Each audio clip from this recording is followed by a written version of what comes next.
¿Soy yo la mala por haber avergonzado públicamente a mi esposo cuando dijo que lo atrapé con un bebé? Esa pregunta no deja de dar vueltas en mi cabeza desde aquella noche. Y cuanto más lo pienso, más me doy cuenta de que no fue solo un comentario, ni solo una broma, fue una grieta que dejó al descubierto mucho más de lo que yo misma imaginaba. Mi nombre, bueno, no importa. Lo que sí importa es que hoy estoy escribiendo desde una cuenta temporal, porque me avergüenza que alguien cercano pueda relacionar esta historia conmigo. No es que quiera esconderme de la verdad, pero hay heridas que aún no cicatrizan, y contarlo así, sin que sepan que soy yo, me da un poco de aire para poder ser completamente honesta. Todo comenzó hace más de una década. Teníamos apenas 19 años cuando me enteré de que estaba embarazada. Fue una sorpresa absoluta.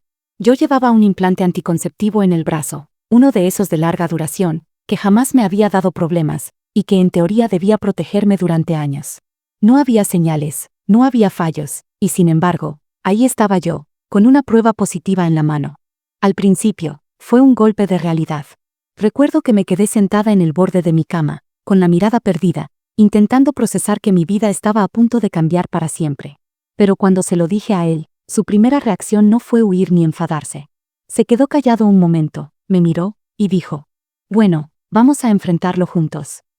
Retiré el implante, y seguimos adelante con el embarazo. No estaba en mis planes, pero algo dentro de mí decidió que, ya que la vida me había puesto este desafío en el camino, lo abrazaría con todo lo que tuviera. Desde ese momento, nuestra historia comenzó. Han pasado 10 años desde entonces. 10 años en los que vivimos de todo. 3 hijos, uno de 6, otro de 3, y el más pequeño de apenas 1 año. Una casa que compramos con un depósito que puse yo, 2 mascotas, una rutina que parecía estable, y una vida que, al menos en apariencia, era feliz. Yo venía de una familia con buena situación económica, él no tanto. Durante los primeros años, vivimos en una propiedad de mis padres, porque él no tenía coche ni licencia cuando nació nuestro primer hijo, y yo cargué con gran parte de las responsabilidades económicas al inicio. No lo digo para rebajarlo, sino para dar contexto que pronto se volvería importante. Todo se rompió, o al menos, comenzó a romperse, una noche que parecía cualquiera. Salimos a cenar con unos amigos nuevos. Era una mesa animada, risas, copas de vino, bromas que iban y venían. Él siempre ha sido de hacer chistes cuando bebe un poco, pero esa noche se pasó de una línea que yo nunca imaginé que cruzaría. En medio de una conversación ligera, soltó, con una sonrisa burlona y un tono cargado de sarcasmo: «Bueno, ya saben, me atraparon con un bebé». Fue como si alguien hubiera apagado todas las luces de golpe. El aire en la mesa cambió.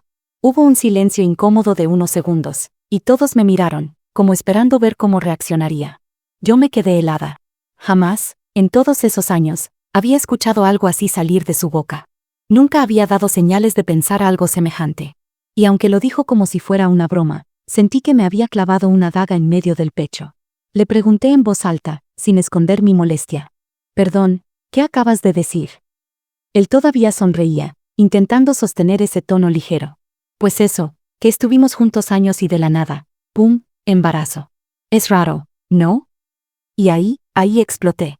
No levanté la voz, pero cada palabra salió cargada de hierro.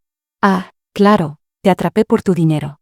Porque tú y tu familia estaban en la ruina y yo no. Te atrapé por tu casa. Ah, no, espera, vivíamos en una propiedad de mis padres. Te atrapé por tu coche. Ah, tampoco, si ni siquiera tenías licencia. Entonces, explícame, ¿con qué te atrapé exactamente? Con amor, tal vez». El silencio fue absoluto. Él se quedó callado. Nadie se atrevió a decir nada durante unos segundos eternos, hasta que alguien cambió de tema para salvar la situación. Yo sentí una mezcla extraña, herida, pero también aliviada por haber dicho lo que pensaba. Me parecía increíble que se permitiera bromear así, como si yo hubiera manipulado mi vida entera para atraparlo, cuando la realidad es que me arriesgué emocional y físicamente a criar a un hijo siendo apenas una adulta joven, con amor y responsabilidad. Pero lo peor vino después. Desde esa noche, él cambió. Estaba distante, apenas me hablaba, respondía con monosílabos, me evitaba.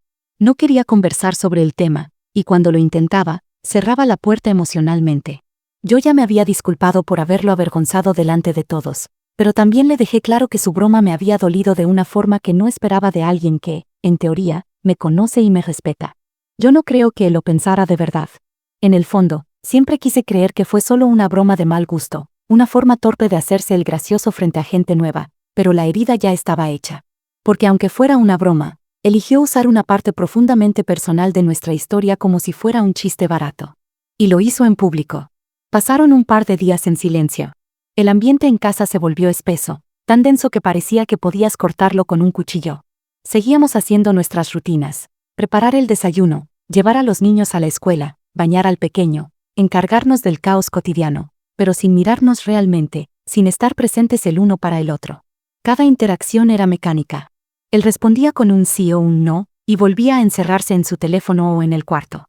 Yo, por mi parte, lo evitaba. No porque no quisiera hablar, sino porque temía lo que pudiera salir de mi boca si intentábamos tener una conversación en caliente. Pero esa noche, algo en mí dijo: ya basta. Después de acostar a los niños, me senté en el borde de la cama. Lo miré y le dije con la voz baja pero firme: necesitamos hablar. No puedo seguir caminando contigo como si fuéramos dos extrañas. Al principio no me respondió. Solo bajó el teléfono, lo dejó a un lado, y guardó silencio unos segundos. Luego, sin mirarme directamente, murmuró: lo sé. Desde que te vi la cara esa noche, lo supe. Esa frase fue como si me dieran un golpe en el estómago, porque por primera vez reconocía que lo que había dicho no había sido solo una broma inocente. Entonces me contó. Me dijo que no sabía por qué lo había dicho, que había bebido más de lo habitual, que quiso encajar con los nuevos amigos y pensó que hacer reír era una forma de ganarse el grupo, que nunca creyó que me dolería tanto. Pero también confesó algo más, algo que dolió mucho más que la broma en sí, que tal vez, en el fondo, ese comentario había salido de una parte inmadura de él, de esa voz interna que todavía se sentía inferior por todo lo que yo había aportado al inicio de nuestra vida juntos: la casa, el dinero, la estabilidad. Que quizás, de manera inconsciente, quería equilibrar la historia, tener algo de poder en la narrativa. Me dolió escucharlo, pero también me ayudó a comprender que su comentario no era realmente sobre mí, sino sobre él. Sobre sus inseguridades. Sobre esa necesidad de sentirse a la altura. A veces, y no digo que todos, los hombres tienen formas torpes de expresar su vulnerabilidad. Eso no lo justifica, pero me dio un poco de paz entenderlo. Con la voz temblorosa, pero intentando mantener la calma, le respondí: ¿sabes lo que fue criar a un bebé a los 19 años? Con todo el mundo diciéndome que arruiné mi vida, y que la única persona que me defendía eras tú. ¿Y ahora tú me conviertes en un chiste? ¿Como si todo lo que viví hubiera sido una estrategia para atraparte?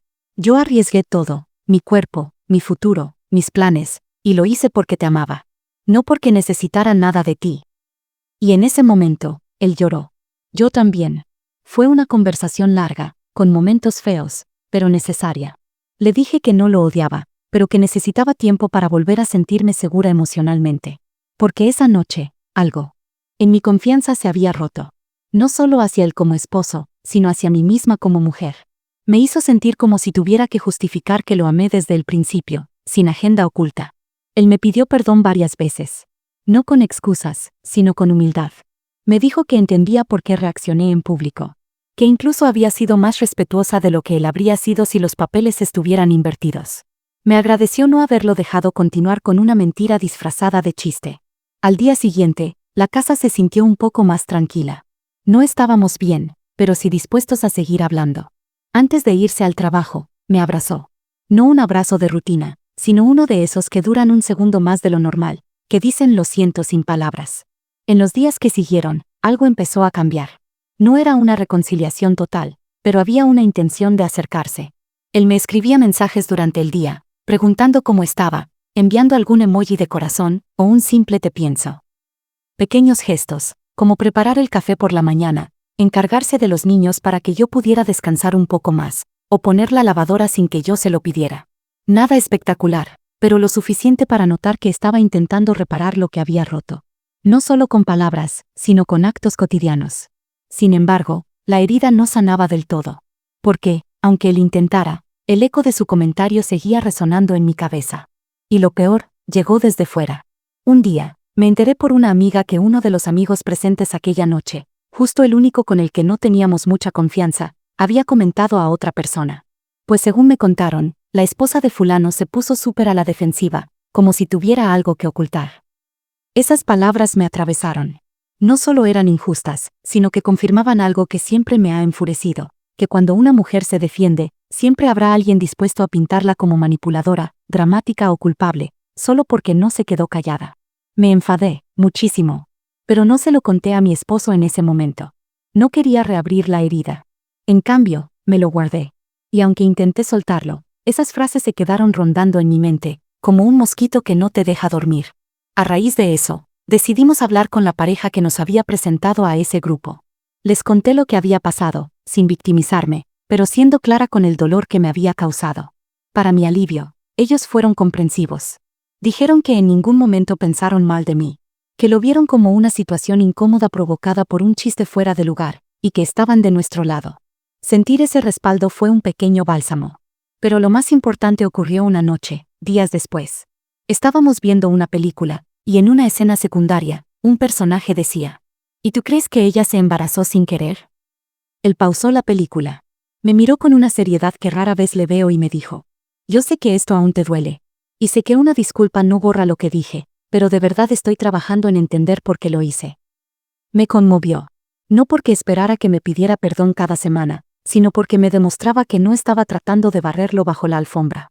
Que no estaba fingiendo que nada había pasado. Esa misma noche, me propuso ir a terapia de pareja. No porque estuviéramos al borde de la ruptura, o al menos eso creíamos en ese momento, sino porque quería aprender a no repetir errores. Quería limpiar la herida antes de que se infectara. Acepté. Hicimos la cita para la semana siguiente. Nunca habíamos hecho terapia antes, y yo sabía que eso podía abrir cajas que teníamos cerradas desde hacía años, pero también sabía que si queríamos salvar lo que teníamos, debíamos atrevernos a mirar dentro. Yo lo amaba. No me imaginaba con nadie más. Pero también estaba aprendiendo algo nuevo, a amarme lo suficiente como para no permitir que bromas como esas se repitieran. A no quedarme callada solo para mantener una paz que, en el fondo, sería falsa. Lo que no sabía entonces, era que esa terapia nos mostraría verdades que no estábamos listos para escuchar. Verdades que cambiarían el rumbo de nuestra historia para siempre. La primera sesión de terapia fue intensa, pero soportable. El terapeuta nos escuchó, tomó notas, nos hizo preguntas sencillas para romper el hielo. Pero fue en la segunda sesión cuando todo se volcó. Ese día, el terapeuta nos pidió que habláramos sin filtros. Que dijéramos todo aquello que habíamos guardado, sin interrumpirnos, sin suavizarlo, sin maquillarlo. Que no nos preocupáramos por si sonaba feo o doloroso, porque precisamente de eso se trataba, de sacar a la luz lo que nos estaba carcomiendo por dentro. Él fue el primero en hablar. Y lo que dijo me atravesó como un cuchillo. A veces, pienso que mi vida habría sido mejor si nunca te hubiera conocido. En ese instante, el mundo se detuvo.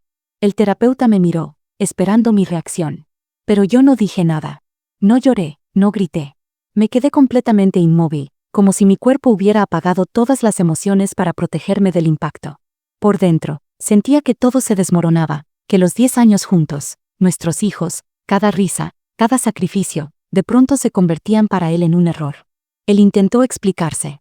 Dijo que no lo decía con odio. Que lo pensaba desde el cansancio, desde la frustración de haberse convertido en adulto demasiado rápido. Que nunca tuvo tiempo para conocerse a sí mismo sin responsabilidades.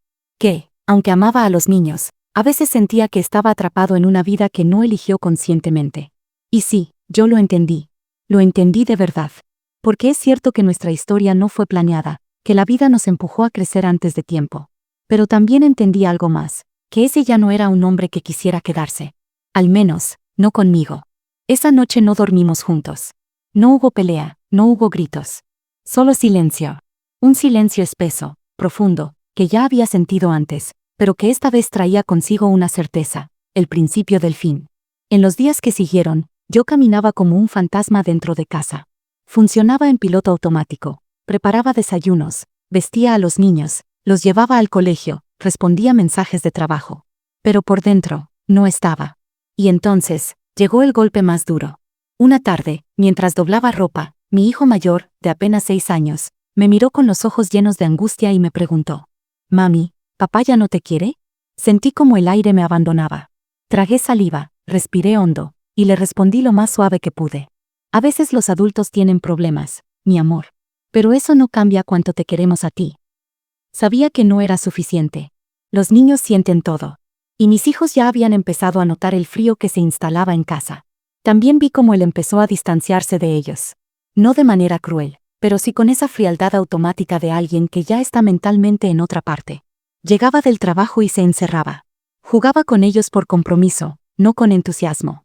Y para mí, eso fue la gota que colmó el vaso.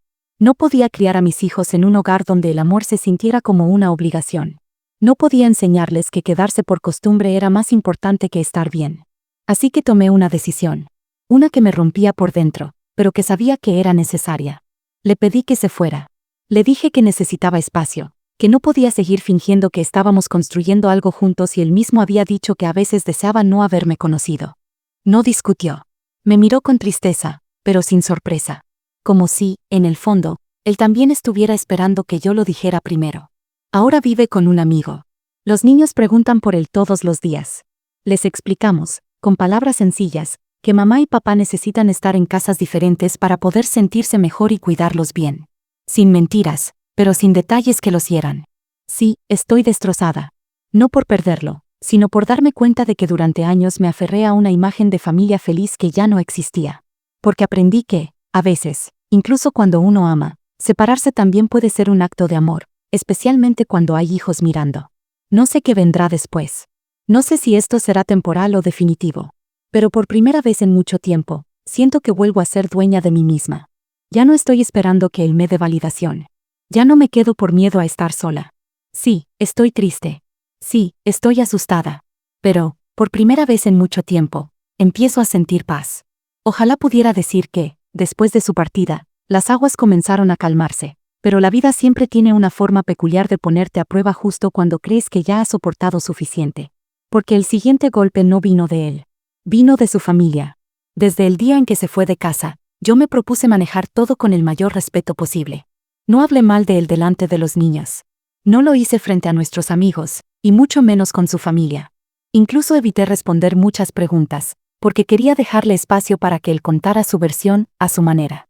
Pero al parecer, él aprovechó ese silencio para contar una historia muy conveniente para sí mismo.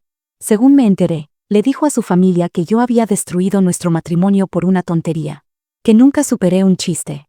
Que soy demasiado dramática y que estaba dispuesta a romper una familia por un comentario que cualquiera habría dejado pasar.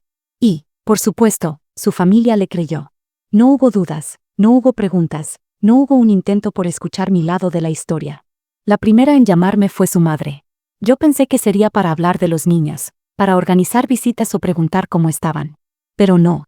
Con ese tono pasivo-agresivo que domina a la perfección, me dijo. Las mujeres de antes sabían aguantar y luchar por su matrimonio. Lo que pasó entre ustedes fue una simple discusión de pareja. Los niños no deberían sufrir solo porque tú tienes el ego muy sensible. No respondí. No porque no tuviera palabras, sino porque en ese momento entendí que nunca me escucharían de verdad. Que jamás se preguntarían por qué una mujer que sostuvo a su hijo durante años, que crió a 3 niños, que construyó una vida desde cero, tomaría una decisión tan dura si no fuera absolutamente necesaria. Días después, fue su hermana la que me escribió. Un mensaje larguísimo, lleno de frases que aún resuenan en mi cabeza. Nadie es perfecto. Él siempre te amó. Estaba estresado, y ahora tú lo dejas solo cuando más necesitaba una esposa de verdad. Una esposa de verdad. Supongo que para ellas eso significa callar. Aguantar. Sonreír cuando duele. Criar sola mientras él se refugia en su silencio. Aceptar que un día te diga, sin temblarle la voz, que a veces desea no haberte conocido, y fingir que no pasa nada. Lo curioso es que ninguna de esas personas estuvo en esa sesión de terapia. Ninguna escuchó esas palabras salir de su boca. Ninguna vio cómo, poco a poco, se fue apagando con sus propios hijos. Nadie estuvo ahí, más que yo. Y como si eso no bastara, comenzaron las indirectas en redes sociales. Frases sobre mujeres modernas que no valoran la familia, citas sobre la paciencia como virtud de las mujeres fuertes. Incluso una tía suya comentó en una foto mía. La paciencia es virtud de mujeres fuertes. La borré. Sin responder. Porque ya no voy a defenderme por querer paz. Ya no voy a pedir disculpas por no aceptar menos de lo que merezco. Pero lo peor no fue eso. Lo peor fue que mis hijos empezaron a preguntar por su abuela, por sus primos, y yo no quiero alejarlos de esa parte de su familia. No quiero que pierdan vínculos. Pero tampoco puedo permitir que crezcan en medio de comentarios venenosos hacia su madre. Hablé con él. Le dije claramente. No voy a permitir que tu familia me ataque, directa o indirectamente, y mucho menos frente a los niños. Su respuesta fue fría. No puedo controlar lo que mi familia siente. Le respondí que yo tampoco puedo controlar que ellos los vean, si él no pone límites. Así que decidí que, por ahora, Solo pueden ver a los niños cuando él esté presente. Me siento cansada, herida, pero también fuerte, porque sé que no me fui por un capricho. Me alejé de una dinámica en la que mi voz se convirtió en exageración y mi dolor en un chiste. Y aunque estoy criando a 3 hijos con el corazón roto, lo hago con la esperanza de que algún día, cuando crezcan, recuerden que su madre les enseñó que el amor no debe doler. Y que nunca, nunca debe construirse a costa de uno mismo. Han pasado ya 2 meses desde que él se fue de casa. Y hoy, no vengo a hablar de peleas ni de conversaciones difíciles. Vengo a hablar de una decisión. Una que no tomé a la ligera, una que removió cada rincón de mi vida y me obligó a soltar todo lo que conocía. Me voy. Sí, me voy. Después de todo lo que pasó, después de sus palabras, del silencio, de los juicios de su familia, de ver cómo se enfriaba con mis hijos, decidí que no podía seguir viviendo en el mismo lugar donde todo se rompió. No se trata solo de una casa. Se trata de las paredes que guardan recuerdos que me pesan. De pasillos que aún retumban con silencios incómodos. Del olor del café en la cocina que me lleva a esos días en los que yo seguía funcionando, mientras por dentro me sentía invisible. No quiero que mis hijos crezcan aprendiendo a caminar sobre cristales rotos. No quiero que piensen que el amor siempre debe doler un poquito. Quiero enseñarles, con el ejemplo, que la dignidad no es negociable. Ni siquiera por mantener una familia completa que, en realidad, ya estaba rota. Hablé con mis padres y con una amiga muy cercana. Me ofrecieron todo su apoyo. Me ayudaron a encontrar un nuevo lugar. No estará muy lejos, pero lo suficiente para que podamos empezar sin tropezarnos con miradas acusadoras o vecinos que se alimentan del chisme. Ya encontré escuela para los niños. Pequeña, acogedora, con un ambiente cálido. Nos mudaremos en 2 semanas. Cuando se lo dije a él, fui directa. Me mudo con los niños. No voy a obstaculizar tu papel como padre. Podemos organizar visitas quincenales, videollamadas semanales, incluso puedes pedir custodia compartida si lo deseas. Pero mi prioridad ahora es ofrecerles un ambiente saludable. Un lugar donde no escuchen indirectas ni vean a su madre derrumbarse para sostener algo que ya no existe. Su respuesta fue tan breve como fría. Haz lo que quieras. Ya no tengo nada que decirte. Por primera vez, no dolió. No dolió porque entendí que eso mismo me lo había estado diciendo durante meses. Con cada silencio después de aquel chiste. Con cada mirada esquiva cuando intentaba hablar. Con cada palabra que no dijo cuando su familia me señalaba. Me lo estaba diciendo sin decirlo. Ya no tengo nada que darte. Así que decidí darme yo misma lo que él ya no podía. Tranquilidad. Respeto. Espacio para sanar. Los niños todavía no entienden del todo. Pero ya sienten algo diferente. Ven que mamá sonríe más. Que ya no llora en la ducha. Que no se encierra en el cuarto fingiendo trabajar para no llorar frente a ellos. Ya no hay esa tensión en el aire que los hacía caminar de puntillas. Ya no hay miedo en sus ojos cuando ven que papá no llega. Sé que el camino que viene no será fácil. No me hago ilusiones. Habrá noches en las que me sienta sola. Días en los que llore sin razón aparente. Pero cada paso que doy ahora, lo doy por amor. Amor a mí misma. Amor a mis hijos. Amor a la vida que todavía puedo construir. Y si algún día él se pregunta por qué me fui, o si su familia sigue repitiendo que todo esto fue por una broma, yo tendré mi respuesta clara. No me fui por lo que dijo. Me fui porque, después de decirlo, nunca intentó volver a amarme.